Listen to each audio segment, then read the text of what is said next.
My name is Tara Pertenzico-Weber, and I'm a proud citizen of the Standing Rock Lakota Nation.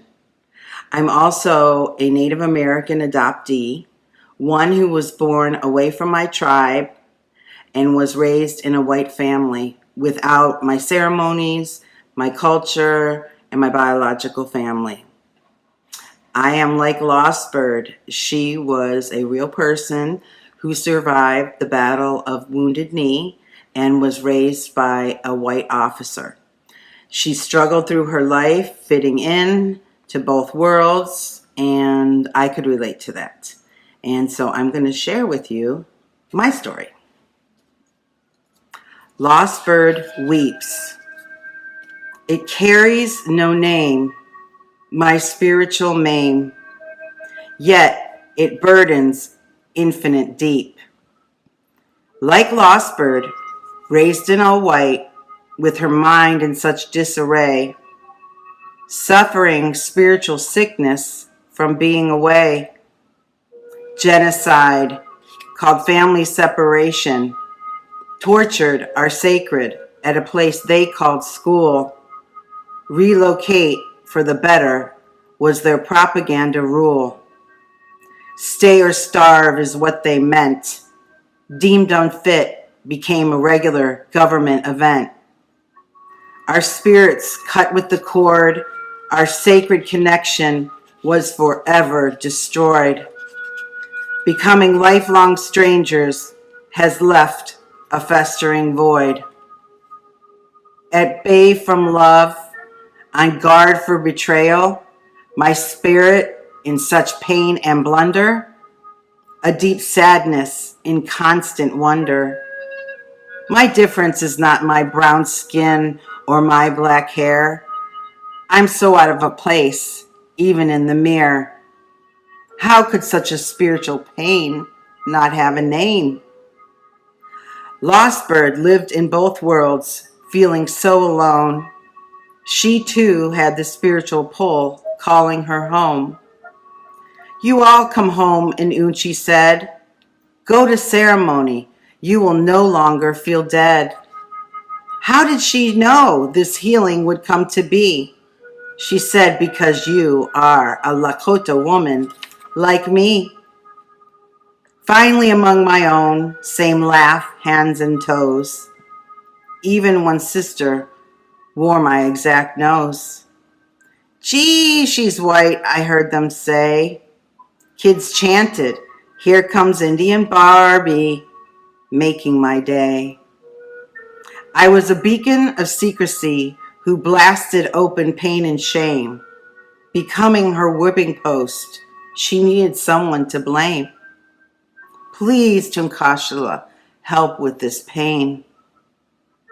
Her and two sibs caused great hurt and sadness. It's been 20 years since their damaging madness. My spiritual reconnection happened at a healing Wachipi. It's where I finally met someone just like me. My healing will go on for life. Enough is enough, no more strife. My vision for me was the healing dance of jingle, saying a prayer every now and then, I don't die single.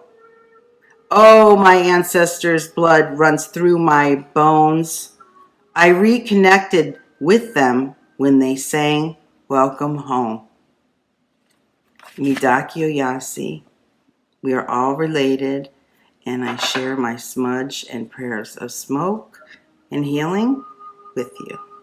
Have a good day.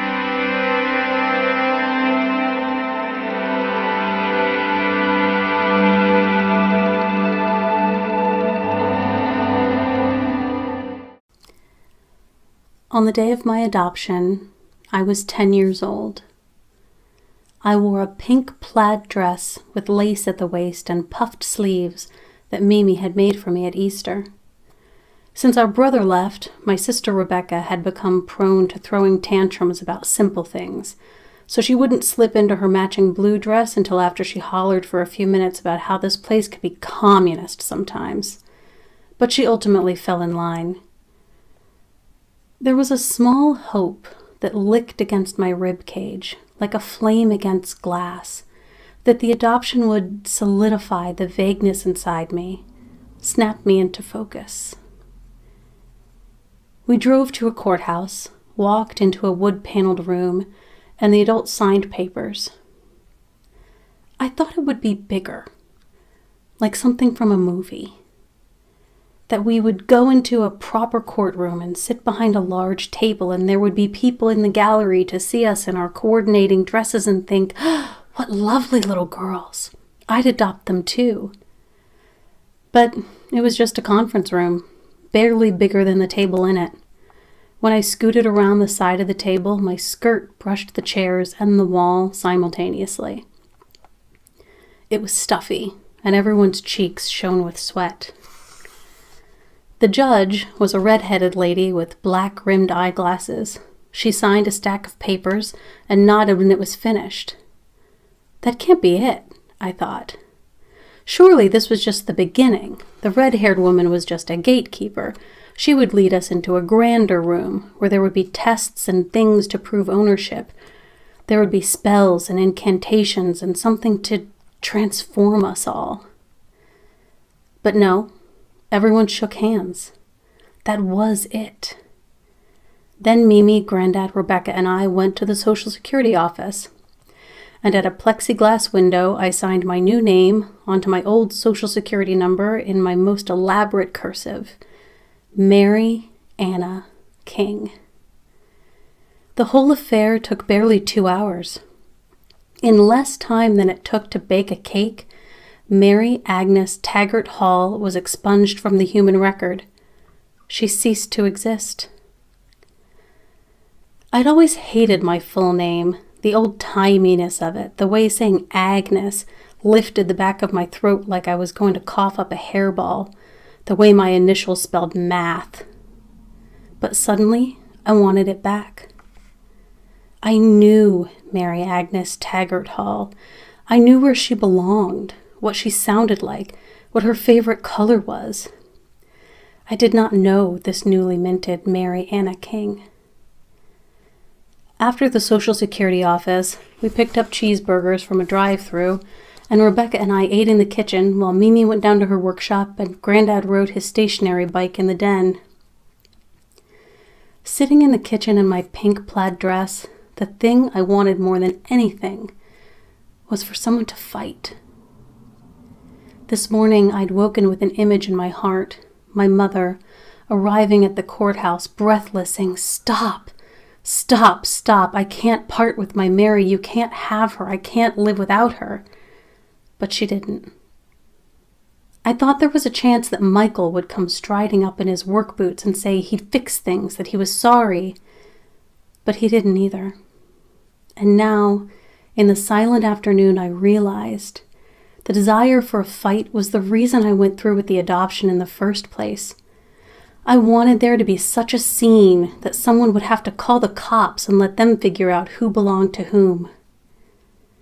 Could it really be so easy to lose me?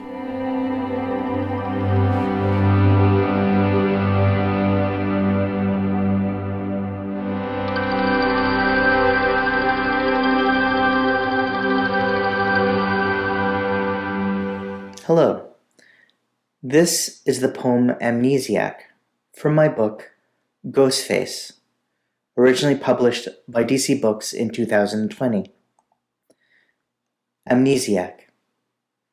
It all happened a long time ago. Do you remember? I think there was a nun, a war, the phone call that changed everyone's lives. No. How could you remember? You weren't even there. But now that I think about it, neither was I.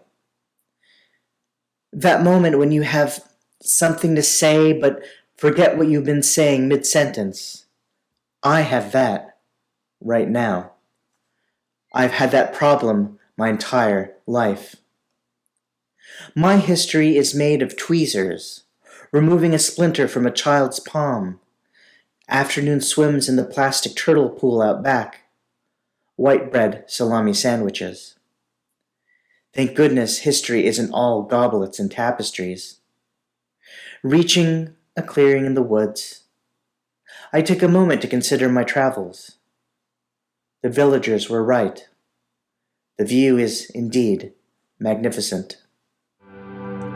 Thank you.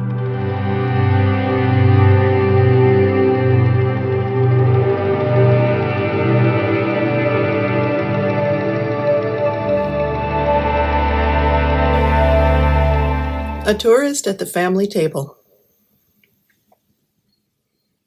My niece places a chocolate cupcake on the table and sticks 2 candles into the slurry of frosting. Her 2-year-old daughter sits at the kitchen table next to me, her 7-year-old sister across from her. My niece lights the candles and takes her place at one end of the table, and her mom, my half-sister, sits at the other, camera in hand. Happy birthday to you. Happy birthday to you. Happy birthday, Auntie Lucia. It's all I can do to keep it together. Those 2 candles represent a lot of stages in the journey to that kitchen table. The candles illuminate the before and after of my search for my birth family. Before, I knew nothing. My origin was a dark corner in the cellar of my history. After I found the DNA string that clicked the light on, I could see that my birth mom and dad had an affair, chose not to keep me, got married 9 months after my birth, and are still living, still married. The 2 candles could also stand in for my 2 families. There's my adoptive mom and her parents. My adoptive dad left when I was 3. I have 1 brother. He's also an adoptee. We were never close. Far from it. He's had a lot of struggles in life, mental health being one of them. There were incidents with a Boy Scout hatchet and throwing stars, all of which left their mark on the outside of my bedroom door, as well as a hall linen closet. Thankfully, no marks on me, but those dents in the hollow core doors remained there as a constant reminder of his rage, until my adopted family finally moved, and the real estate agent made them replace the doors before showings could begin. In my birth family, I have 2 parents, 2 half-sisters, 2 full brothers, and all of their children and their children's children. A complete lack of response from one brother has left its mark on my heart, as has my parents' refusal to meet or get to know me. Those doors are closed, locked. And while I wish I could replace them with screen doors that easily nudge open with a toe or a hip, I can't. I can choose not to walk down that hallway and keep knocking, though. I navigate toward those who accept me, my sister-in-law and my half-sisters, and the brother who hasn't put out a welcome mat, but hasn't shut the door either. Those 2 candles also shine a light on the 2 communities I inhabit. One in which the fact that I'm adopted is something only I'm aware of, and one in which everyone present is an adoptee, and there's a common understanding underlying our diverse experiences. That second community has given me the perspectives and the tools to explore the dark corners of my life, turning lights on where needed and closing doors when necessary. All of these things come together in my head as I listen to those little voices singing happy birthday. I think about all the denial, fear, rage, and grief I've had to slog through to get to this table, where 3 generations of people related to me by blood have gathered to celebrate my birthday. This weekend at my half-sister's house, I'm surrounded by what I lost, but also by what I've gained. On the nightstand next to the bed I'm sleeping in, a floral print taken by my birth father and sent to my niece as a gift leans against the wall. I notice his signature at the bottom when I reach for my phone sitting next to it, and I take a photo of his photo, capturing his signature like a tourist. That's what I am, a tourist in my own family.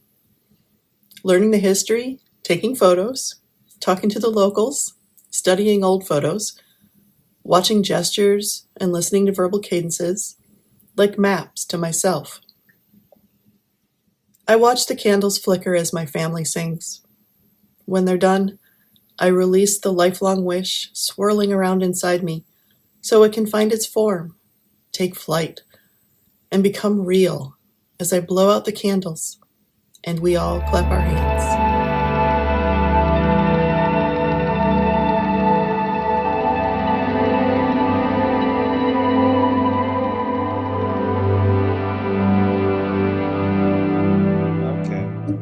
Hi, everybody. My name is Matthew Charles.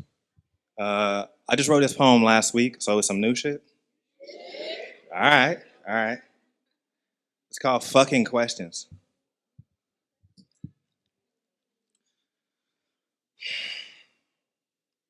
What if there's a race war? Whose side do I choose? My adoptive and white mother says to a 19-year-old me. On August 9th, 2014, Michael Brown was assassinated by a cop in Ferguson. That was my birthday. And there was a viral image of Michael's father holding a cardboard sign saying, "The police just killed my son." And here goes my fucking mom asking me about sides. Like, I know we literally handpicked you and your twin as infants, but you niggas ain't family enough for me to be convinced I should choose you again.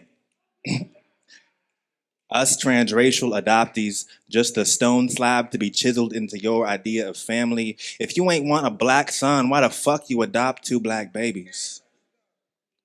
Earlier this year, I told my mother, "You had no business adopting us."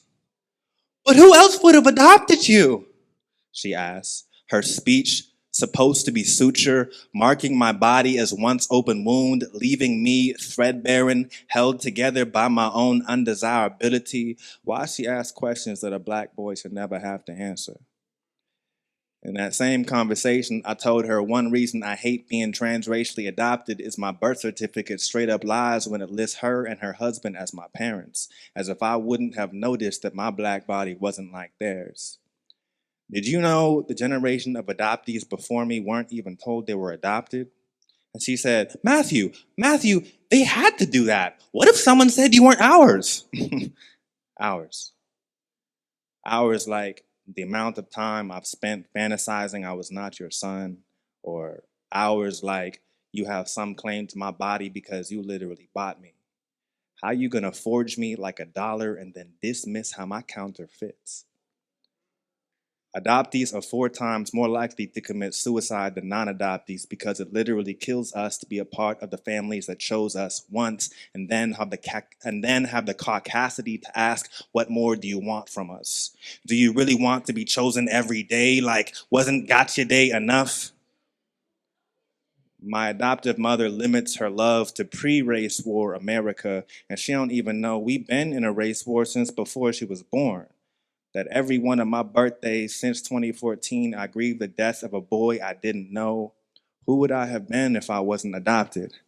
I don't know, but at least I wouldn't have to answer these fucking questions.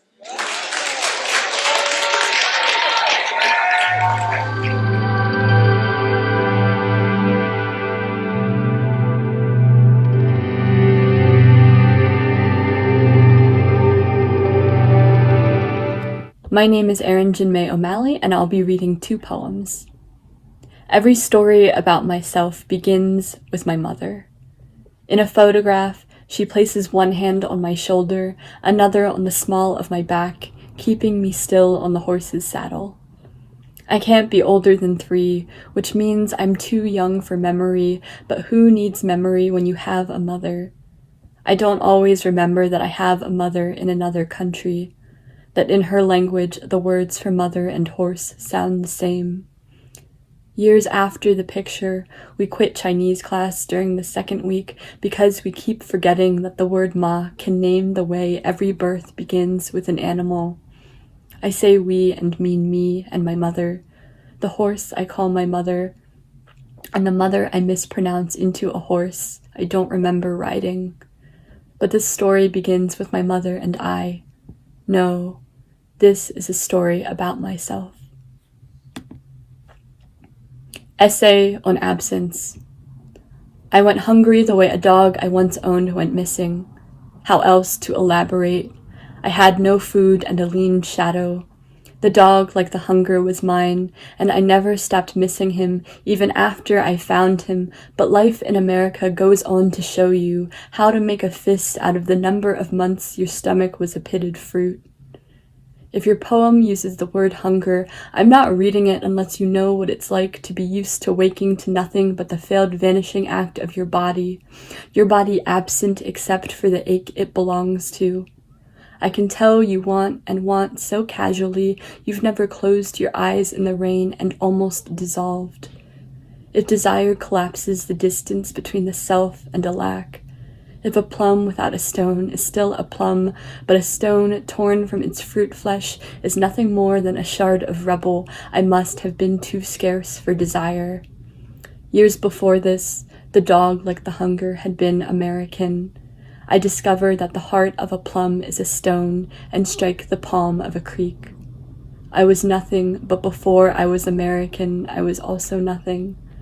Yes, even I was surprised to learn of hunger as the only abandonment my body couldn't stand. The stone's grief at lying at the dirt bottom of what was once a creek. It was there I discovered that emptiness is a borderlessness.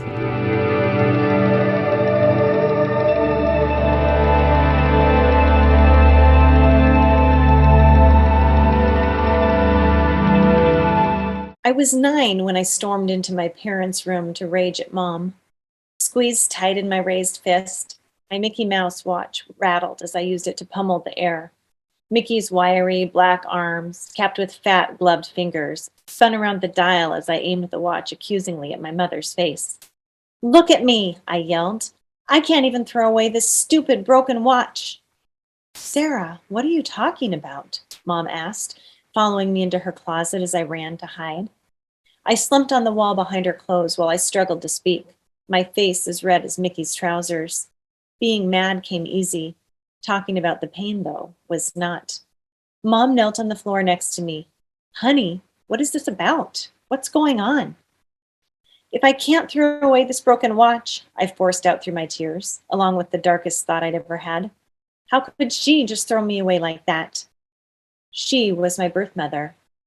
It was the first time that I dared to speak aloud the thought that had haunted me ever since I'd begun to grasp that I'd been adopted. I wasn't wanted. I only remember speaking with my mom about adoption once, a few months earlier. She'd explained what adoption meant, only I didn't know what questions to ask. Like, what did a gray market adoption mean? Or why did my parents drive all the way to Billings in the middle of the night to get me? Why did Mom and Dad need to adopt a child in the first place? After all, 3.5 years later, they got pregnant naturally and Mom gave birth to Amy. I could have asked all this later, but I didn't dare. If living with nebulous thoughts of being unwanted and abandoned didn't kill me, the answers to my questions would surely do me in. But I'd been organizing my room that day, picking through an array of kid clutter to determine the keepers from the trash. The weight of it all began to drag me down. My real mother tossed me away. "She was only 15 years old," Mom told me. "That's so young, Sarah. She was just too young to keep you." More was said, like how she showed her love for me by finding a family for me. Mom responded with what she thought were all the right things. A few months later, Mom had to reassure me again after my neighbor Arlen teased me for being adopted. "We chose you. You are special because you were chosen. And you've been with us for your whole life. You were only 2 days old when we adopted you." Mom spoke from both a naive heart and the reigning parenting advice for how to talk to your adopted child. But her responses weren't answering my real questions. Her words didn't satiate. They came across like adoption propaganda. And as I learned later in life, they indeed were. In fact, The Chosen Baby by Valentina Wasson was one of many similar books adoptive parents pulled from for their talking points, inspiring many an adoptive parent to borrow from comparable fairy tale-like stories. The word chosen was meant to act magically on the child's psyche, dispelling all curiosity about the missing parts of the story, described psychotherapist Betty Jean Lipton. But unlike those familiar fairy tales of our Western culture, which are woven through time with the truths of the human condition, the Chosen Baby story is filled with errors of fact, improbable details, implied horror, as well as gaping omissions. Mom's Chosen Baby stories haunted me. Bitter incantations rode the breezes of my unconscious. Love means leaving. Special means nothing. Those first 2 days must have been terrible. Nonetheless, I spent all of my childhood parroting the propaganda. like an unthinking, unfeeling drone. To some degree, when it came to my adoption, that's exactly what I became. Once, a friend at school inquired with wide eyes about my being adopted, already running with fantasies of orphanages, foster parents, and perhaps even a mysterious twin separated at birth. I disappointed her need for mystery and intrigue. "Oh, it wasn't like that for me," I replied. "I've been with my family for my whole life." The next time Arlen teased me for being adopted, the propaganda became my weapon. "Your mom didn't have a choice about you. Mine did," I teased back, delighted by the shocked look that crossed his scrunched up, freckled face. But chosen was nowhere near what I felt inside. Inside, I felt abandoned, discarded, unimportant. After that day in the closet, I remained silent about my pain. But I spent a lot of time wondering about those first 2 days with my birth mother before my whole life began, and about the 9 months I spent in her womb. Did it really mean nothing to her? What were those 2 days with her like? Did she ever think about me? Would she ever look for me? Would she be able to spot me in a crowd? After the Mickey Mouse watch day, I kept quiet. Putting on the propaganda was so much easier than falling apart, than exposing my wounds, than listening to stories designed to argue with facts I'd already settled on. At my very core, I was unlovable, broken, unwanted.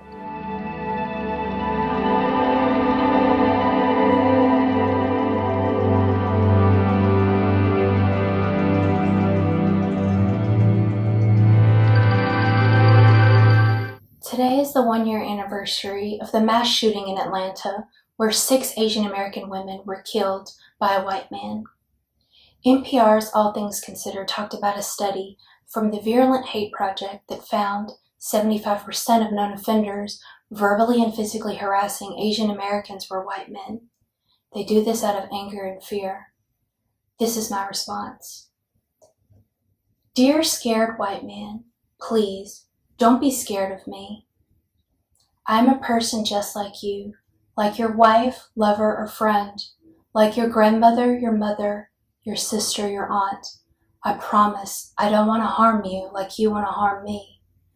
I'm just a Korean American lady here in the South, not of my own doing, but by a birth mother who sent me away and by a white family who purchased me in the summer of '85.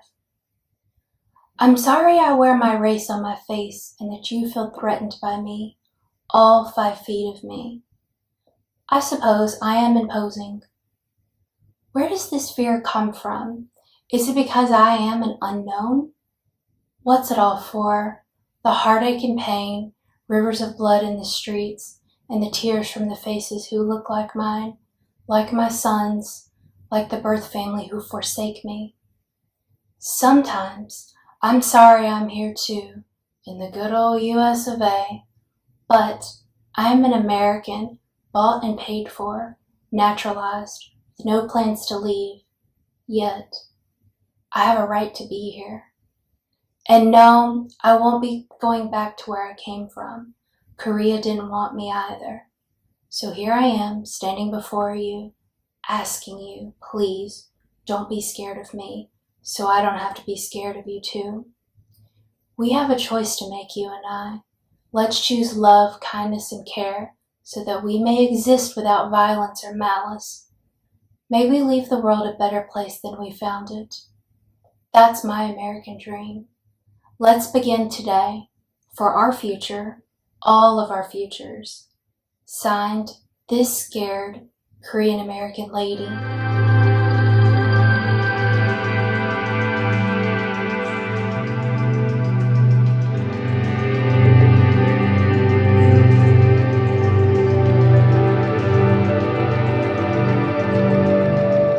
In May of my 18th year, I broke up with my fiancée. A few weeks passed when I received a phone call, Becky's pregnant. Growing up in an abusive alcoholic family, I wanted something better than I had, something more stable. So I tried reconciliation to give our child a chance at the happiness neither of us had. But after a month, we broke up again. I was working 3 jobs, and all of my spare time went to things like sleep. Neither of us had family support. We eventually pivoted away from conversations about sharing custody or relying on family when Becky said, "You'll be paying for this child for the rest of your life." At church, I received a chilly reception. However, the youth pastor's wife contacted us to say that her sister Colleen and husband Brian were looking to adopt and would like to talk. Colleen brought a hopefulness edged with caution.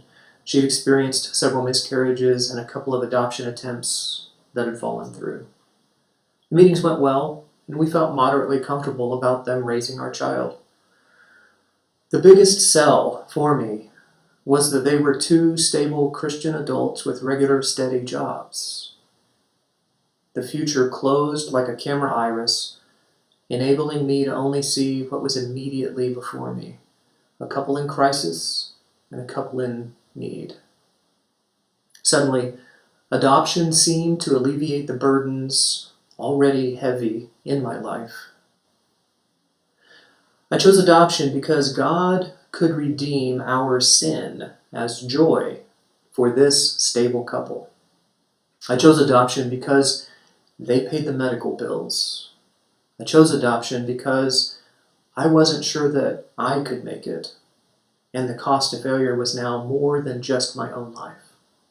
I chose adoption because no one thought to tell me what meaning and fulfillment comes from being a father. I chose adoption for a clean slate, except over time I learned there is no clean slate. The whole of our lives starts a never-ending equation written from the simplest sums onward into greater complexity and clearness, with all the tangents, junctions, and intersects of a life around others. Try as I might to escape those early foundations, continue to calculate trajectories into my life. I wept my way out of the hospital while this friendly couple held my newborn son. What I didn't realize then was how much I missed him, how often I stuffed that down each time I saw him.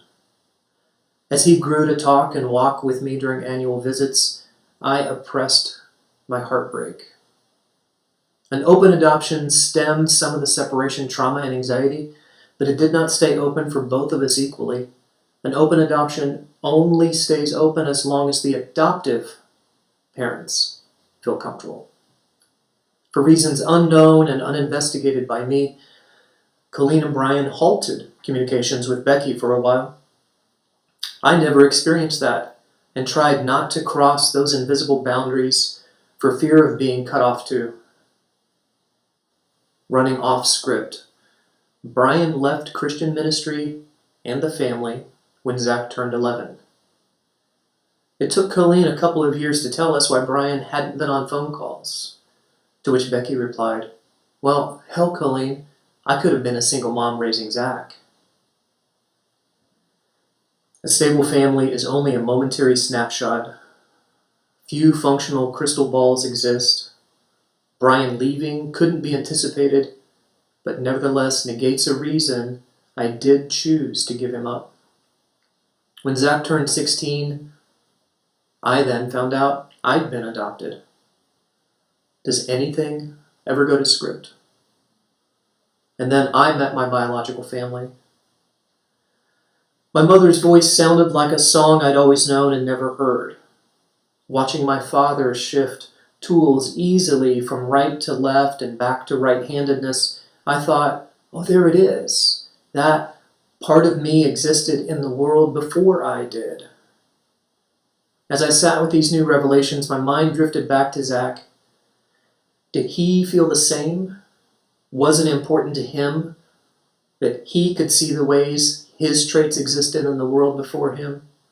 I reflected on not just my life as an adoptee, but also Zach's life as an adoptee, and my role as his bio dad.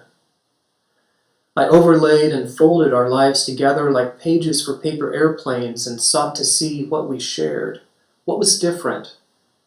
I'd recently returned from a trip to see BioFam, so I decided to call him and talk about what I'd seen, how I felt, and calibrate with his own experiences.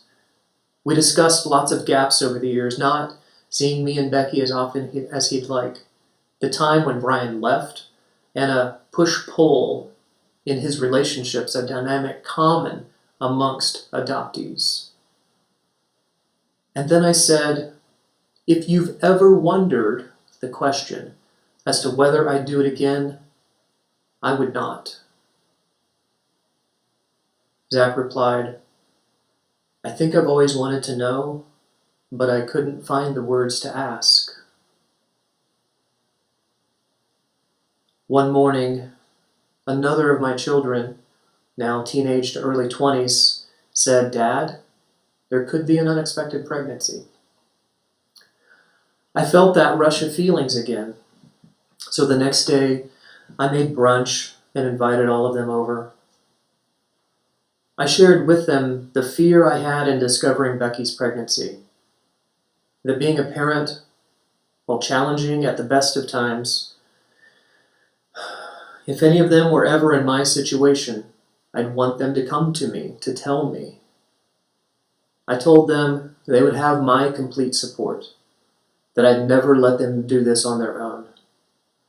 That now I know Zach was not a sin, and adoption is not redemption.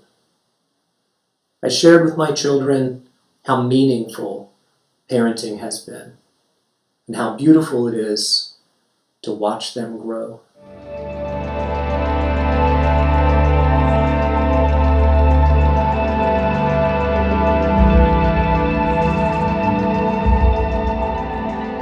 The poet. Flanked by a 90-year-old writer, rumpled with a jaunty toothed grin and nimble cornflower eyes, I stood facing a gallery wall of his testimony. Rivulets of verse, undulating, snaking toward her, beseeching the love of his life for now, for tomorrows of velvet already slid between them like a charm, forever. Glossy stanzas slipped the bonds of flesh and time, ambushing the reader. Swaying, I read. He asked about me. Before I could stop myself, I called myself a poet, wanting him to know, brother, I love like that too. The man I love, not a straight line of experience nor flat, tastes like brilliant circles, full and salty sweet, of heartbroken humility, yet so very quiet, holding volumes hostage behind his pursed lips. My first father was barely a concept, the second MIA. Both gut-punchingly silent where spoken music could have, should have swelled. Two non-biological siblings, numb men now, with effete jaws rusty from misuse, spines wavy with two-faced mumbles. In my poetess womb, I had to make men who could speak their hearts and push them into a world that needs their tender moxie. I lean in close to nurture the pearls. A riot bloomed in my belly as I read this artist's mind. Long hosted lust and worship still virile and clanging at the 11th hour. My soul kin was wringing out his vital cloth on paper, scattering fistfuls of petals, vivid proof of life, and I wept for us all. The damn clock claims our bones. It's ticking at us. Just say it.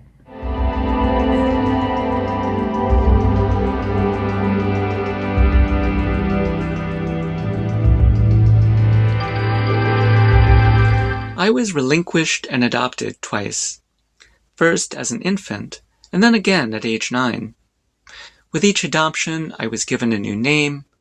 My adopters were listed as my parents on my birth certificate, and no one I previously knew as family could legally have contact with me. My adopters received me as if I were a blank slate, with no prior identity or history of my own. As a child, I brooded and wondered if I was destined to keep repeating this most impossible of disappearing acts, of pretending that I never existed until I existed for those I was compelled to call parents for a time. More recently, I had the opportunity to trace this arc of erasure to its furthest extent. In fact, I journeyed to the point before existence, where there is no me or you, where mothers, fathers, and children, relinquishments and adoptions, even births and deaths, are mere shimmering vibrations of possibility. Well, yes, drugs were involved. Here's how it happened. I inhaled from the pipe that my guide held to my mouth. Within seconds, the psychedelic molecules in the vapor made their way to my brain and started flipping switches, and I was launched like a rocket ship through inner space. First, I lost contact with my physical senses. Then I lost the ability to locate myself in time and space. Then I lost all sense of self, or of any kind of existence whatsoever.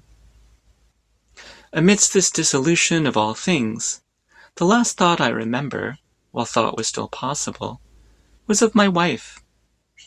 I wondered whether she had been just a dream, or a fleeting thought, or whether she and I ever existed in the first place.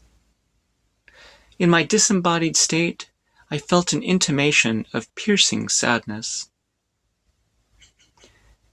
After about a half hour, as I returned to bodily awareness, yet still under the influence of the psychedelic, I felt a torrent of energy spiraling through my heart. The sheer poignancy and power of the love I felt for my wife overwhelmed me. I just had the unique experience of losing her without actually having lost her, something close to a near-death experience. And the residue of that loss shattered some protective film in me that keeps me from embracing in my heart most basic truth. Life is ceaseless change. Loss is inevitable. That's just how it is. The whole world and everything in it comes and goes. And although I don't have the power to control life's comings and goings, that doesn't stop me from trying. One of the ways I try to control the flow of life, or at least minimize its impact, is by sealing my heart from love. Of course I hunger for love just like anyone else. But long ago, before remembering, I seem to have taken the wrong lesson from loss. I seem to have concluded that the fear of loss and the pain of loss are greater than my need for love. Now my heart was learning a new lesson. Yes, to love is to risk loss. I can't embrace one without the other. And yet, this makes love all the more precious, precisely because we only get to share it in this condition of utter vulnerability. I felt this truth vividly as the psychedelic continued to pulse through my system. Then, abruptly, I returned to my ordinary self, and my heart sealed itself back up again. But I still have hope. One day, I hope to see my disappearing acts blossom into a superpower. I hope to discover that embracing the devastating losses of my past plunges me into intimate contact with a world that is always dying, always being born anew. One day, I hope to join my unfettered heart to all the astonishingly beautiful, heartbreaking love and loss that I was privileged to glimpse this one psychedelic afternoon. And on that day, I will remember that I exist for you, and we exist for one another.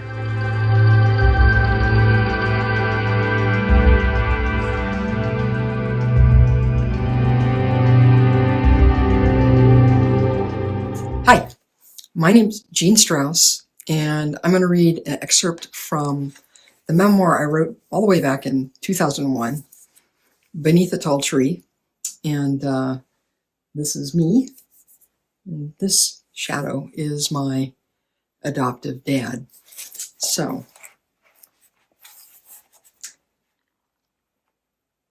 I pressed the numbers on the phone, my heart pounding in my chest. The phone rings once, then a woman answers. Hello? For the first time, I hear my birth mother's voice. It is timid and soft, like Jackie Kennedy and Marilyn Monroe all rolled into one. What should I say? Lenore? Cecilia? Her voice tells me she is shaking. Well, Jean. My parents named me Jean. My God, I can feel her tears even though I cannot see her face. I don't believe this is happening, she says. I don't either. A rush of adrenaline hits me. I am Columbus, sighting land. Just before you called, I spoke to my daughter Sue on the phone, and she's so excited. You have 7 brothers and sisters. Wow, incredible, is all I can think of to say. I can tell by her voice. My birth mother's happy that I've called. She wants to know what happened. I've worried that I would be intruding, and I instantly know I've done the right thing. And so we begin. I came out of her body, yet until now, she didn't even know my name. We are strangers, intimate strangers. I go first. I tell her about Mom and Dad in the house on La Conrada Road where I grew up. I tell her I always knew I was adopted. Mom told me the agency said it was very hard for you to give me up. She gave me the baby dress you bought. I still have it. Baby dress? My birth mother's voice hesitates. I didn't buy you a baby dress. We both pause. Have I made a mistake? Is this really my birth mother?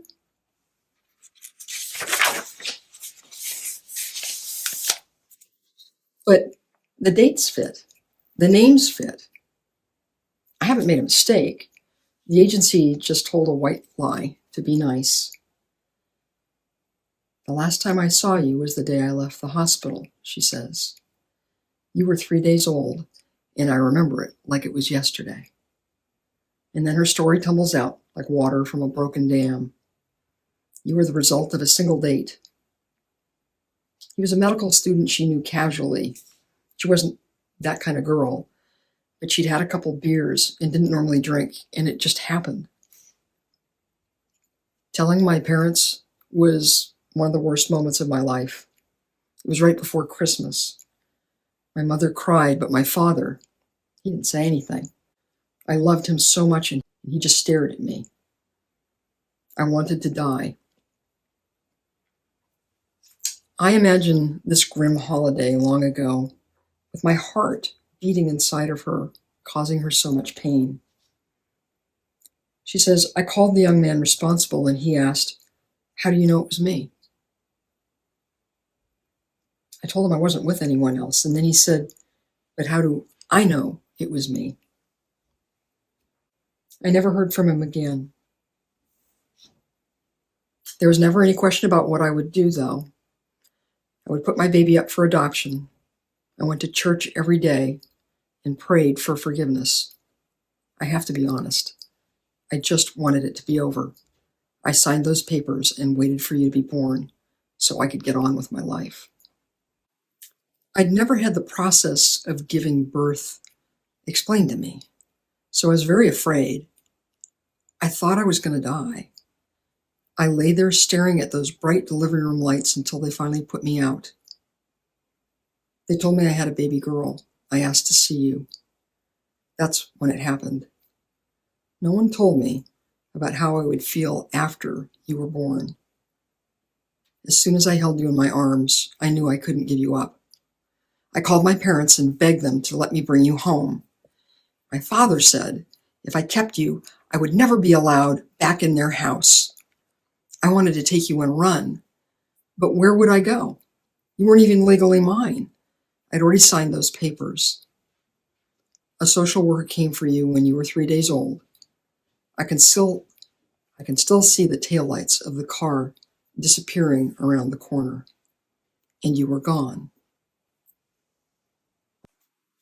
Then she says, I returned to Oregon, to my parents' house, and my mother introduced me to this handsome new school teacher in town.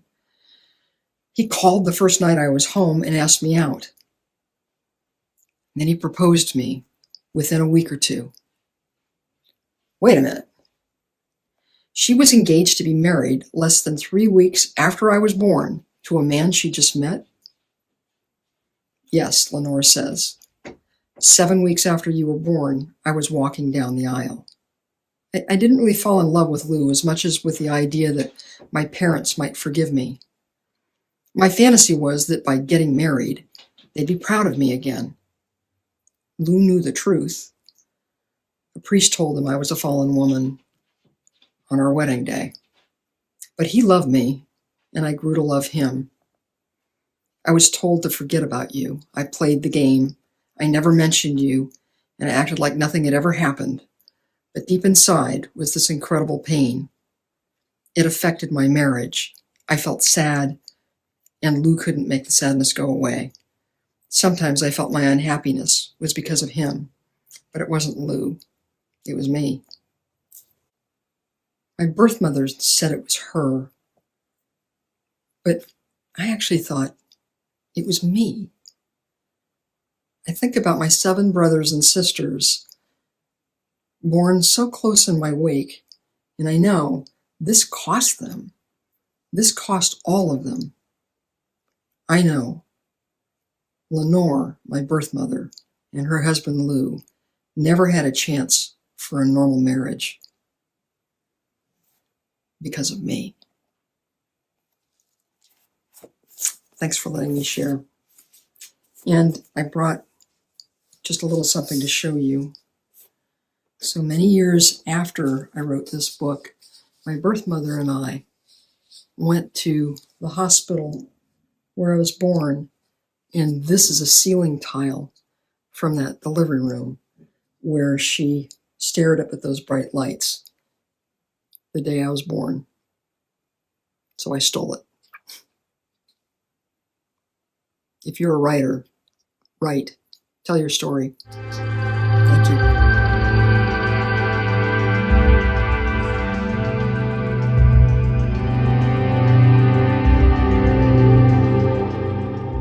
Child of Wonder. Child of Wonder.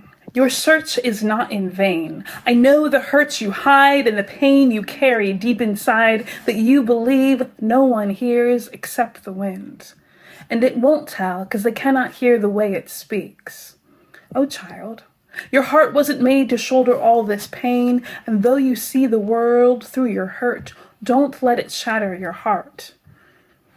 Even in your defiance, your determination to get it right and be good enough, you are strong. You are worthy.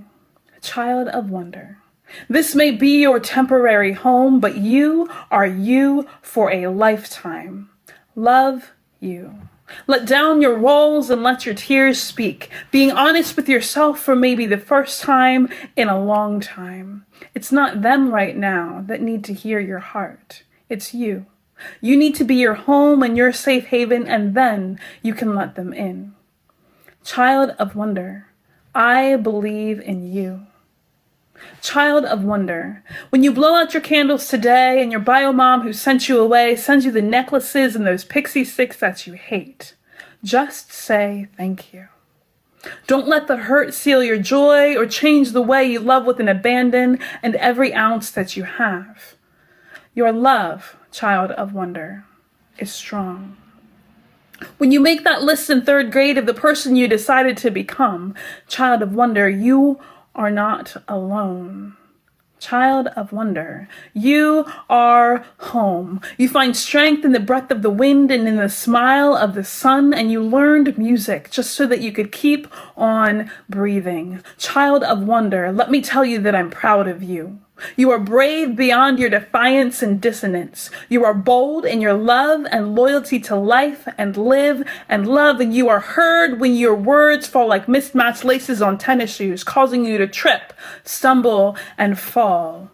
Child of Wonder, you are home. I know your feelings are complicated, and you do not understand how to separate fear from faith or love from pain, and that's okay.